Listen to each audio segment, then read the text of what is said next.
So the question is how we can make muscle cells from iPS cells. So here if you see the iPS cells, they don't look like that much, but it's iPS cells, and they are pluripotent, right? So they can be blood cells or neuronal cells and muscle cells, right? Or other cell type. But so far, it's not that easy to make the muscle cell from this iPS cell because of other issues. So I'm going to talk about that. What is the current status of the muscle cell derivation from iPS cells. So quite complicated cartoon, right? But I'm not going to go detail about this because it's like the old protocol. It's like it has been developed. It was first developed like 7 years ago, 8 years ago now. And this protocol eventually made the muscle cell from these iPS cells. But it takes about 4 months, literally 4 months, really long time. And during this 4 months protocol, they need to use the animal the product, which you don't want, right?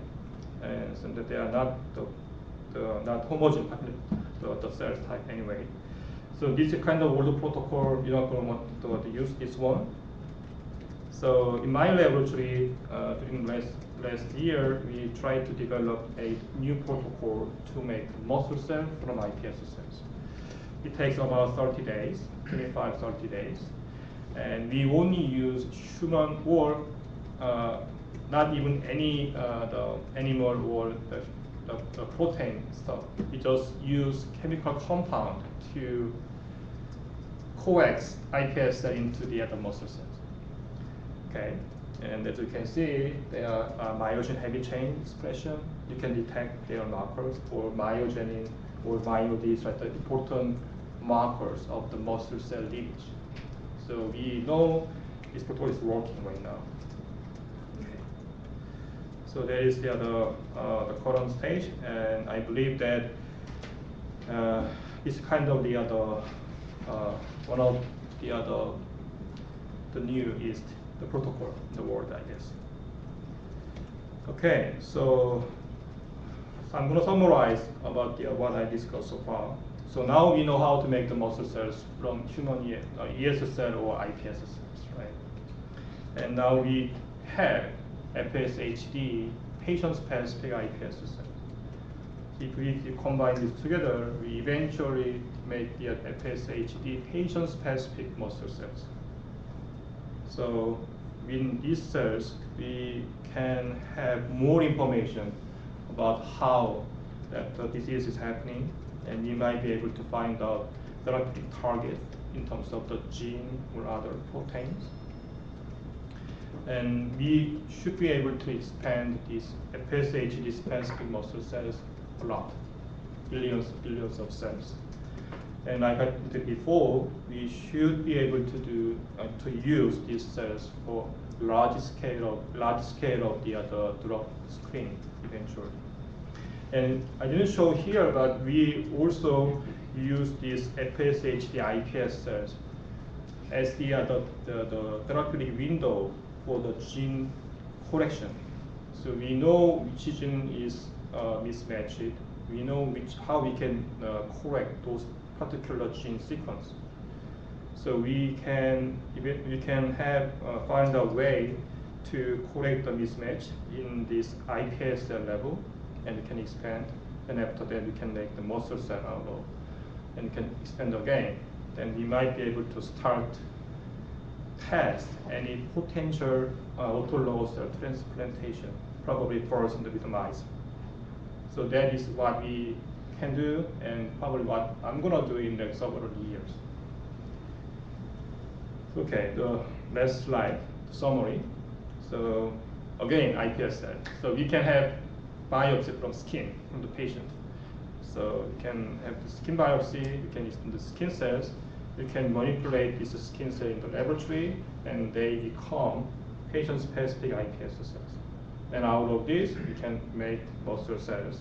And from these patient-specific muscle cells, we should be able to learn more about the disease, and you can find out the potential therapeutic compound, I guess. So that is the other summary. Thanks to the FSH Society, we were able to make the iPS cell and other studies going on in my laboratory. And most of the other iPS study in this context has been done by Inyoung and Hote. And this is our collaboration. Particularly, I thank Catherine to introduce me to this society and give the opportunity to work with the patient samples. Okay, thank you.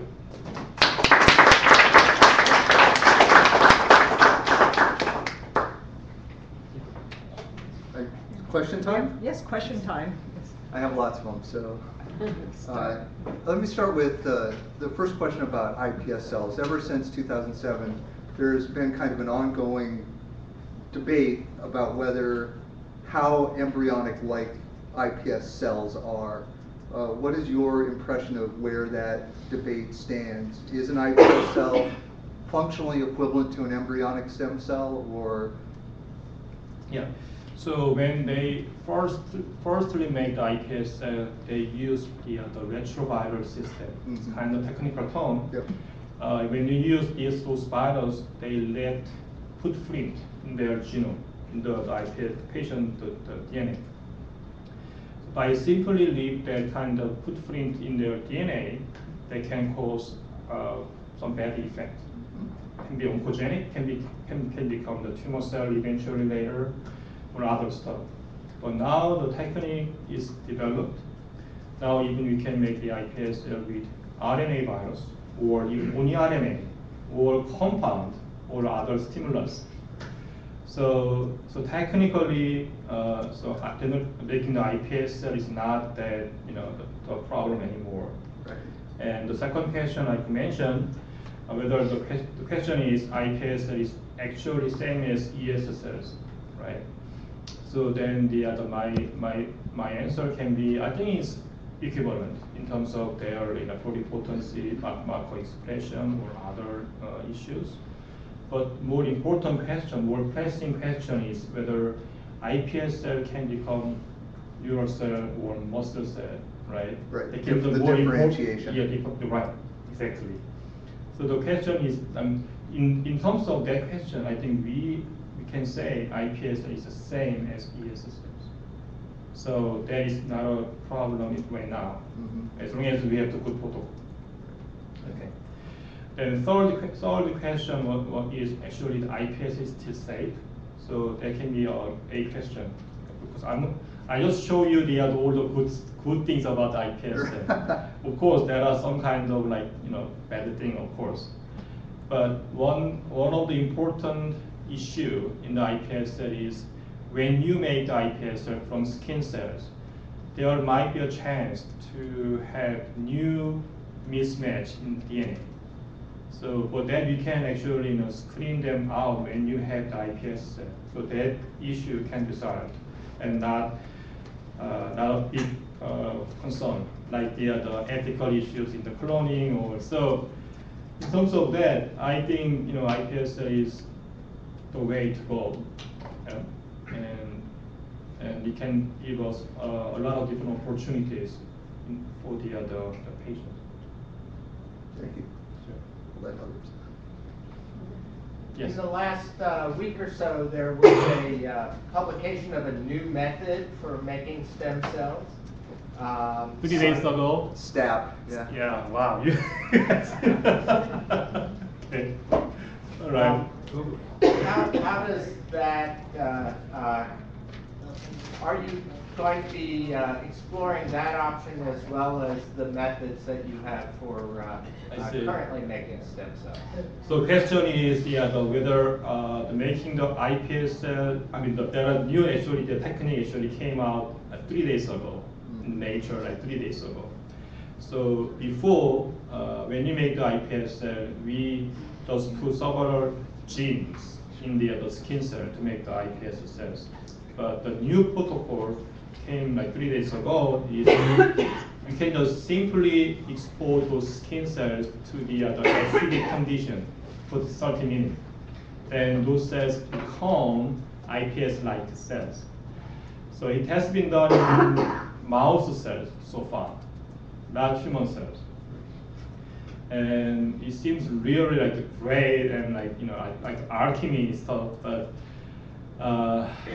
my understanding is still we need to wait, sit tight to see that is still working in the human cells. Then is you can try to consider, you can move to different direction. But second, my second concern in that step, the acidic-induced pluripotency, is actually the DNA mutation, mismatch in the DNA. I believe that if we expose the cells in such like this dramatic stress condition, they might have very much chance to be for the DNA mismatch than making the IPS with the genes. So we need to, I guess we need to wait until somebody is proved in the human cell wise and the DNA mismatch wise. So then we need to move on. But I think so far making iPS cell with genes or stress or acidic condition doesn't matter, I guess. Doesn't matter anyway. We have enough efficiency to make the iPS cell from skin cell already with safe way. So the next question is how we can favor this iPS cell into the muscle cells. That is more the pressing question, I guess, right now. Yeah, and on that question, it seems like that's the main contribution of the research is to go from the 4 months to the short period. That is, yeah, yes. And I would assume the reason it took 4 months was to reduce the chances of this type of DNA mismatch. That's So true. I may have missed it. So is the main difference is you're using chemical rather than animal products? Mm-hmm. Is the how are we getting from 4 months to? Okay. So the question is when you make the other muscle cell out of the iPS cells. The previous protocol it took 4 months to make the muscle, and they used different like animal product, whatever. And the new protocol only takes like 3 weeks or 4 weeks, and we just use the chemical compound. So the question is how we can do this quickly, and we should be able to have like less chance for the DNA mismatch, right? So I guess the main reason why how my lab can shorten the time is we have better understanding of the cell behavior. So before it's more likely leave the cells for whatever they want and selection them, whatever. But in this new protocol, we try to give the cues on the cells, right cues on the cells to become stepwise self-fate decision, right? So we have actually several different steps before they become the muscle cells. So we dissect different part, and then we try to test different cues which stage. So it's more likely well designed than the previous one. So that can be the answer how we can shorten the time. Okay. And these cues, are these chemical cues? Or? It's chemical cues, not protein, just chemical cues. Yes. So there are different like the signaling pathway, different like when the cells survive, they need A pathway, B pathway. They need to have like activate A or block B, and they become muscle cells. Yeah. Right. So there are multiple different like the pathways. So we try to test several of them, block them, or activate them. That's how we can find out the protocol. Yeah. Yes. So. Yes. Some of us have given samples, and I'm wondering where are you getting your material? Are we possibly part of your research? They'll be great. First of all, about how the cells we made the iPS is here. Actually, we got from Catherine, and there are 2 cell types we got from the Korea cell bank. So, but my lab is quite small, so we try to find out a way in a small scale. Then eventually we want to have the larger scale experiment, but that can be done in the other bigger lab or bigger setting, I guess. So far we have 3 different patient iPS cells but we have like 10 to 20 different cells from the one patient. That's actually already too much to us in my small lab, right? So, but I mean, we need definitely have different the patient the samples for comparison eventually.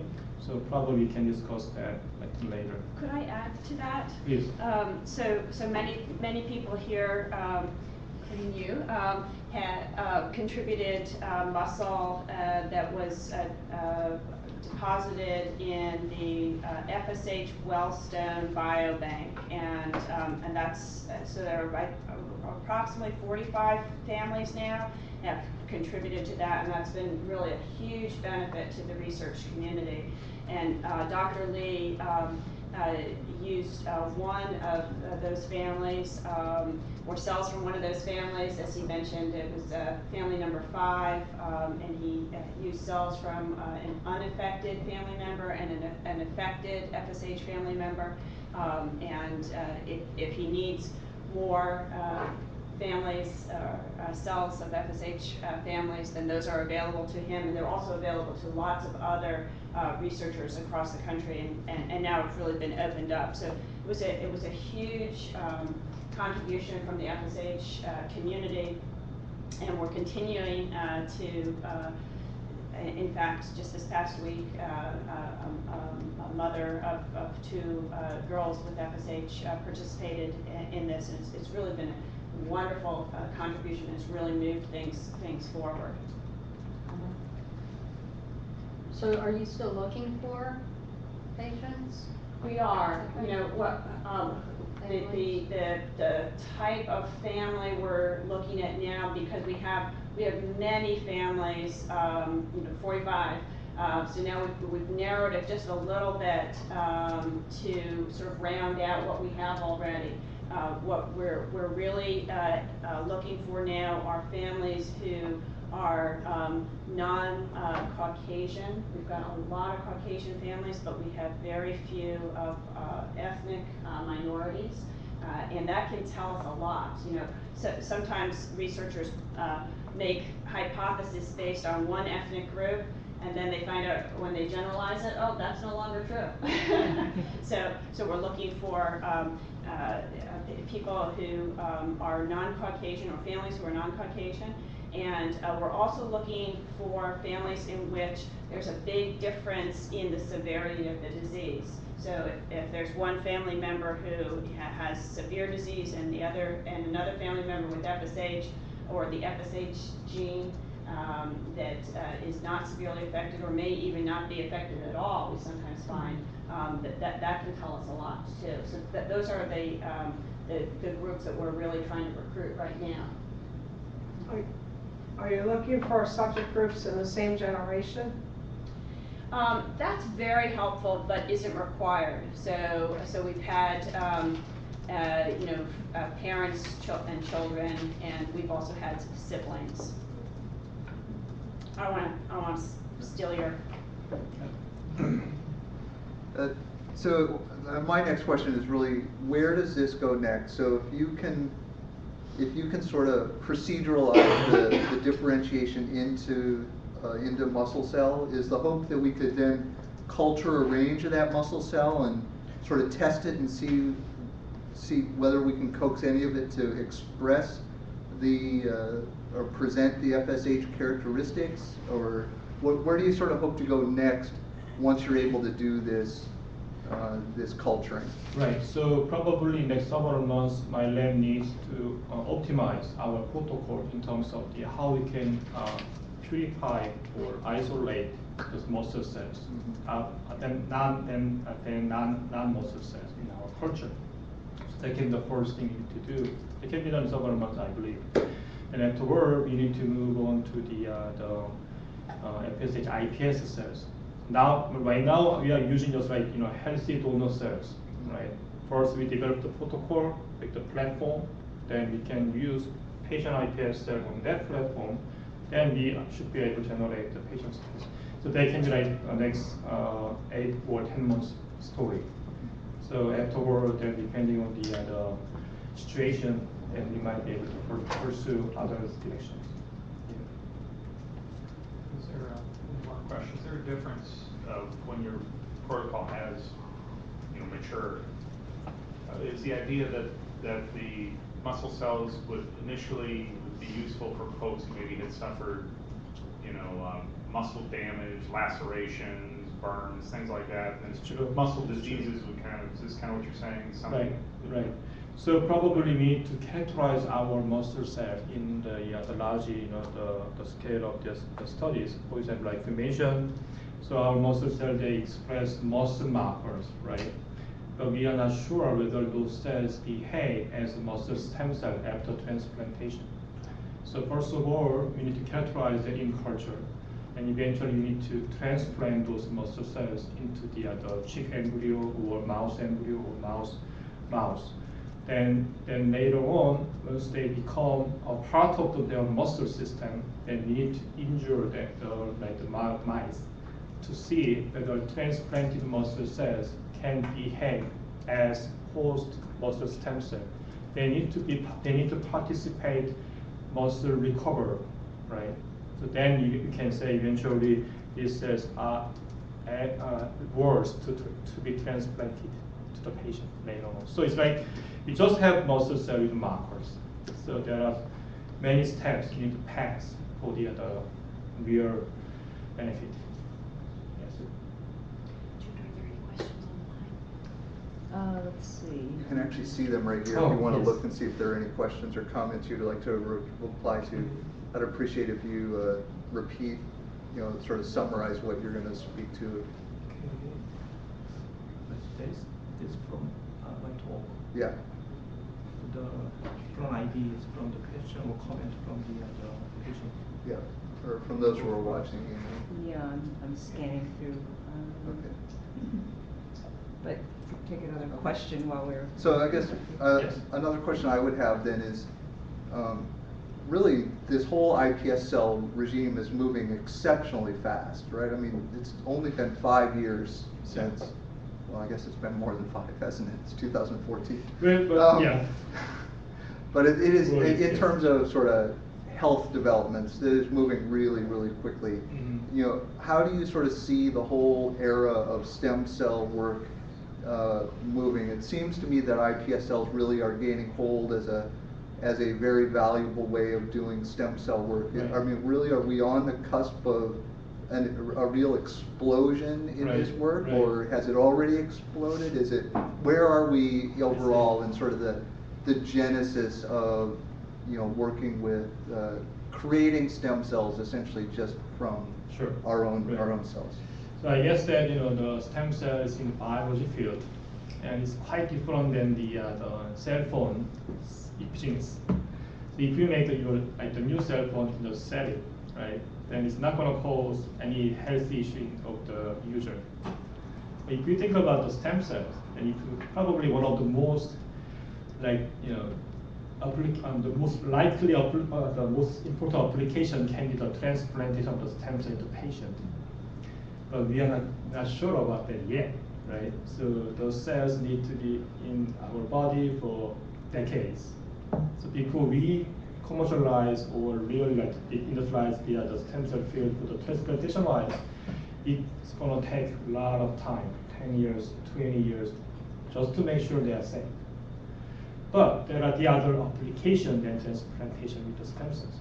I mentioned before, we can use these stem cells to find out therapeutic target with RNA or DNA, and also we can use this stem cell for personalized drug discovery effort.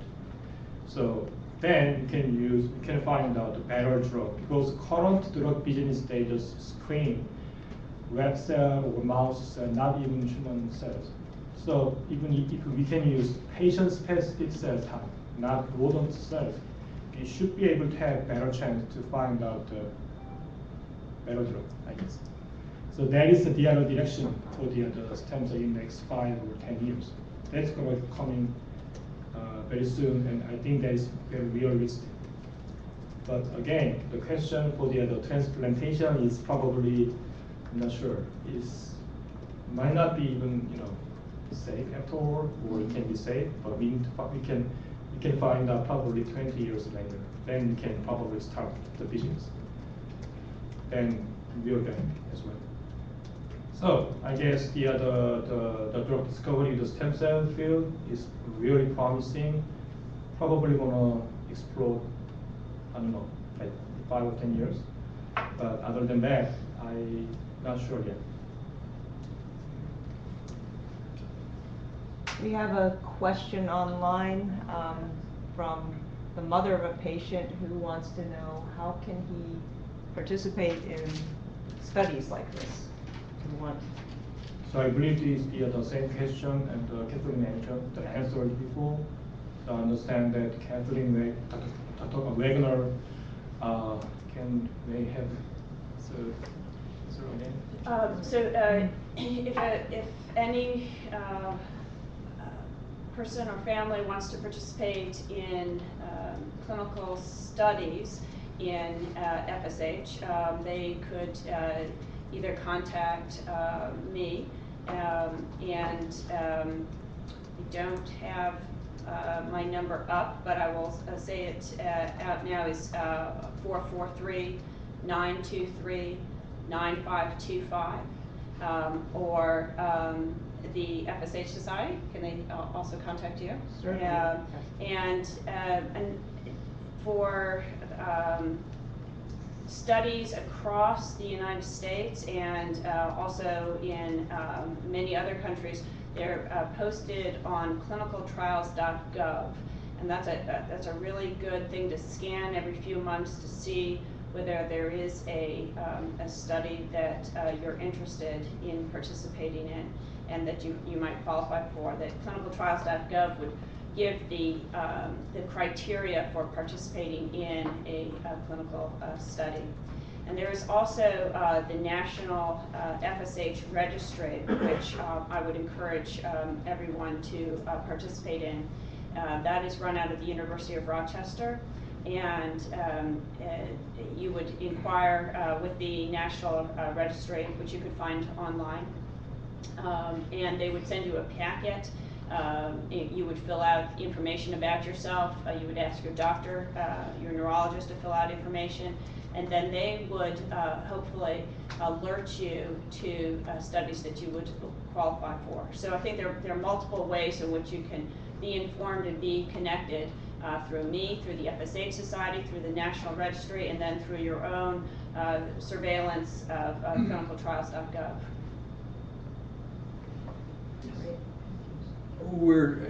Our society is really into some breakthrough stuff here. Another way is simply financing, contributing to the society for research. That's a good point.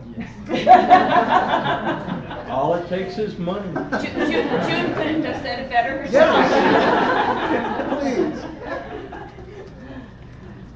Yes. No, don't we know what we want to do, and it just takes money? Yeah, what I say is we're not wandering in a dark forest anymore. Right. We have paths to follow, and it is just a matter of money. And FSHD research is woefully underfunded when you look at the amount of funding both from NIH and from private organizations compared to other diseases, even diseases with similar numbers of people.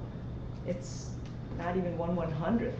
I mean, and I have to say it's a credit to the research community and the patients that we've done as much as we have. I mean, it's remarkable. And I just think of how much more we can do if we can just gather the resources, and now is the time. Now is the time for patients to be involved, because we need the clinical centers need networks of patients who can say, well, we need to find this out. I need 20 patients who can help answer that question. We will need patients for these early trials when they start, and you don't want to wait till it's already, when people are saying, well, we wish we had known this a year ago. You want to get involved now. It is the time. So thank you. Yes. Not a question, but a comment. Your presentation was very good. Thank you. And, talking to laymen like us who don't always understand every detail, offered very good insights, which helps us communicate to other people why the development of drugs is so expensive and why it takes so long to occur. Because the typical consumer only complains about the cost of the drug at the counter, but they give no thought to what went into the development of these absolutely unbelievable drugs that can be developed. Right. And I think that's part of our role as advocates, is to help explain to people the importance of things like stem cell research, the value downstream to ourselves as well as other people with difficult problems.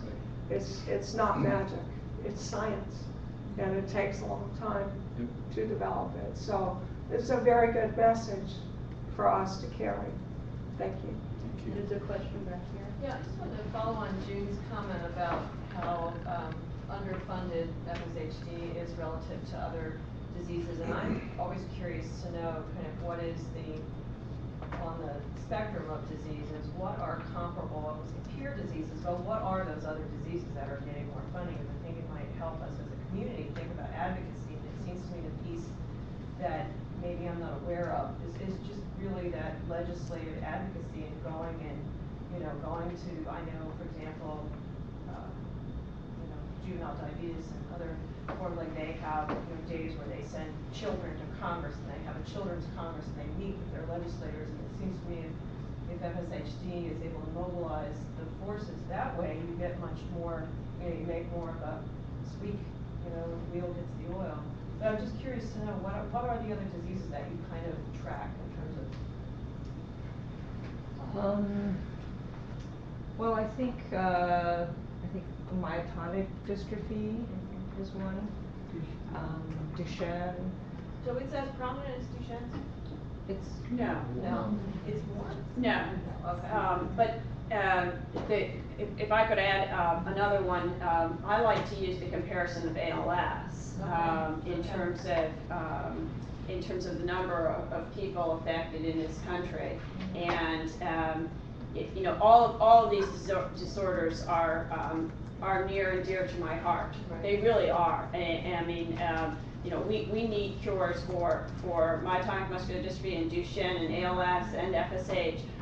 But the amount of funding and the number of clinical trials does not compare. I mean, ALS has had, hundreds of clinical trials, and if you look on clinicaltrials.gov and put in ALS, you'll probably come up with 50 current clinical trials.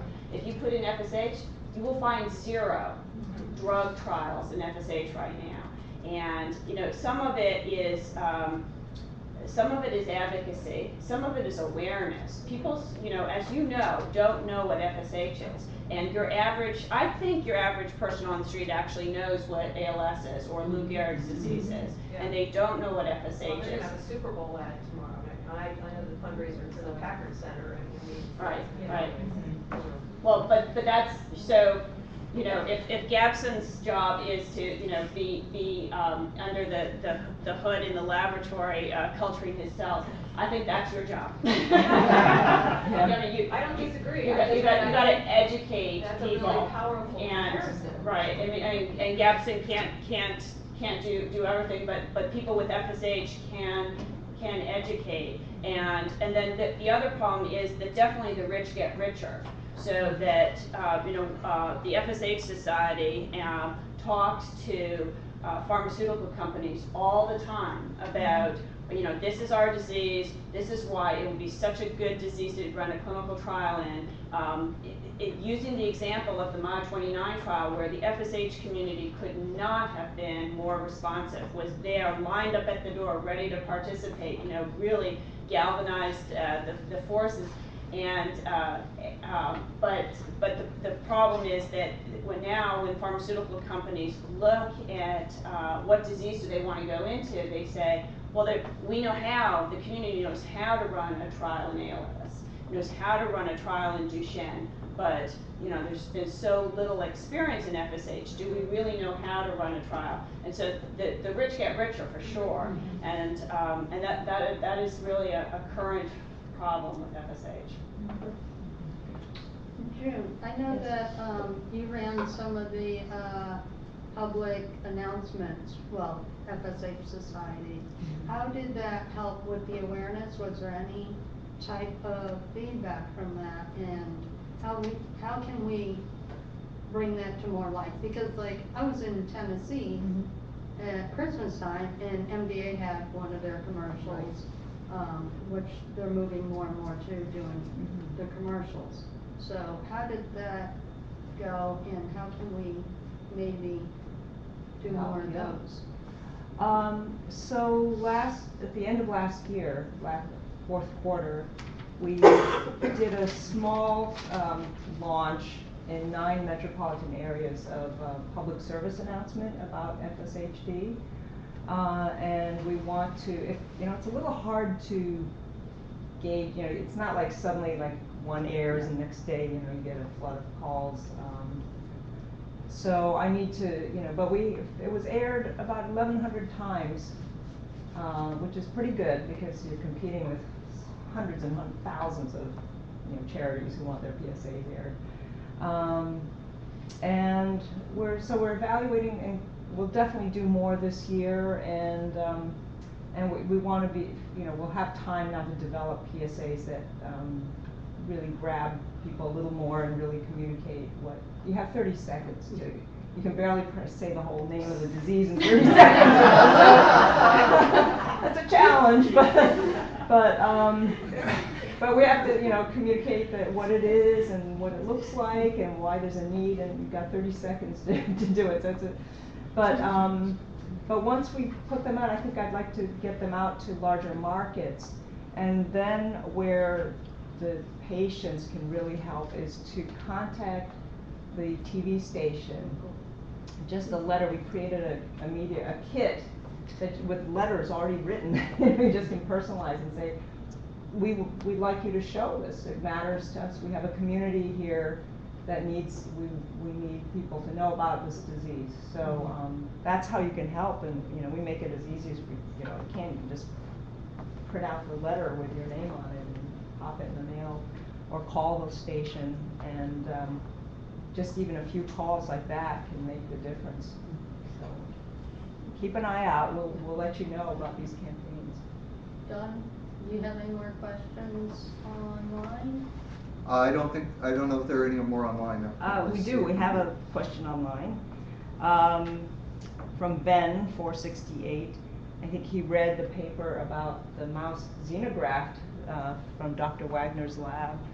He's wondering, can we use these iPS cells and put them into mice? I was thinking the same thing. So Ben, thank you for your comment, and Gabsang and I are collaborating. We haven't done that experiment yet, but I think we'll be meeting soon to talk about it. Okay. Yes. Yeah, how do you prevent, once, say you do inject some of these cells into a mouse that has a muscle disease like FSH, how do you prevent the new cells from acquiring the disease from reverting to the same instructions the other cells are getting? So the question about how we can make the muscle cells become the real muscle cells. Yeah. Right. So that can be, that we already make their fate as a muscle cells, right? So probably when our muscle cells from the iPS cells, more likely fetal muscle cells stage, not adult muscle cells. So that's like another setback of the iPS cell study. Whenever we make the cells from iPS cell, they are not same as the adult cells in the adult body. So that is, we need to find out the way how we can mature those cells to Okay. So right, that can be the real question, actually the big question in the field. So, but I believe that if we have the right environment, for example, like the in vivo environment, like the muscle cell, when you transplant them, so those cells can can be educated by other muscle cells, other signals in the environment, then gradually become as the real muscle cells. So that we need to find out, but so far we don't have answers for that, but I believe that the right types of the cues or environment can be the critical factor for those processes. Yes. And in principle, you can even take your iPS cells and you can engineer the repeat structure in that region back to wild type. And then you would have an iPS, a repaired iPS cell from an affected person that in principle could recapitulate proper muscle development. Yeah, that was going to be my question too. So really, very interesting question and very important question, impressive question as well. Yes, indeed, yes. We can genetically engineer those iPS cells, and we can actually accelerate those maturation steps or other steps to the bone, right? So before it was very difficult to genetically manipulate those iPS cells until 2 years ago. But recent new technique from Harvard group, MIT group, actually can make it really feasible right now. So anybody wants to make get the kind of manipulation now we can do in any gene in the genome. So like you mentioned, you can do that.